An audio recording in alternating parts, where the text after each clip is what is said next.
Welcome to News from Down Home, where I'm still in the September-October area of 1917, right after we declared war on Imperial Germany and the whole world gets turned upside down. Um, and looked at the list of men who were drafted, and I wanted to go over each name. And it's important to me to remember them and to see what I can find out about them without having to dig too deep as far as, spend a lot of money on websites. But the next name I came to in the list of draftees was Ralph McCready. Now, Ralph McCready was born in July of 1877.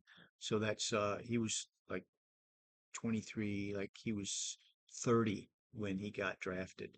Um, and he was from Crisfield. He was born in Crisfield, and he survived the war. And he was a construction foreman at the local electric plant, and he died. And it was a terrible accident he had. He was repairing a line, and this happened on the 22nd of June, 1926. He was only 38 years old, a young person as far as I'm concerned. I'm 70. Um, and he came in contact with a electric wire on Asbury Avenue in Crisfield, and instantly was killed. So several witnesses were there. They couldn't do anything about it. They couldn't help him. He was gone. Um, there was a heavy electric storm on Tuesday night before, and the storm was reported one of the wires was down in the Lawsonia section just opposite the home of Mr. Elwood Sterling. And McCready and another lineman were sent there to repair the break. They arrived at the point the line was broken. He secured the end of a wire, was working on it when he walked into another highly charged electrical wire dangling on the road. He didn't see it. In that instant, the wire wrapped itself around him, and he couldn't get away from it.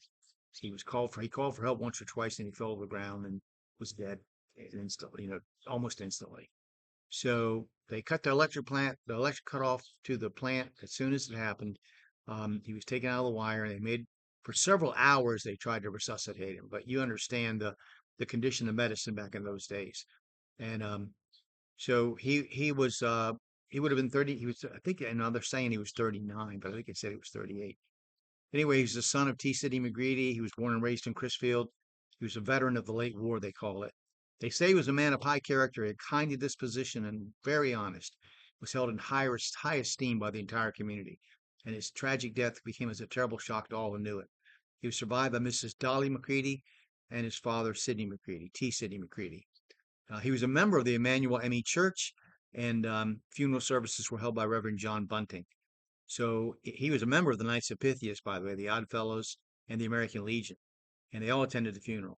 This is from the Crisfield Times on June 26, 1926. So my question for you is, if you know anything about any of McCready's family, obviously he didn't have any children, doesn't look like he had any children, but you know anything about any of his family, like his brother was Roy James McCready, his Ernest Thomas McCready, Dolly Bird, Nelson McCready, Naylor. She got married again. She died in 1956. His brother died in 1907, Roy James, and Ernest Thomas in 54.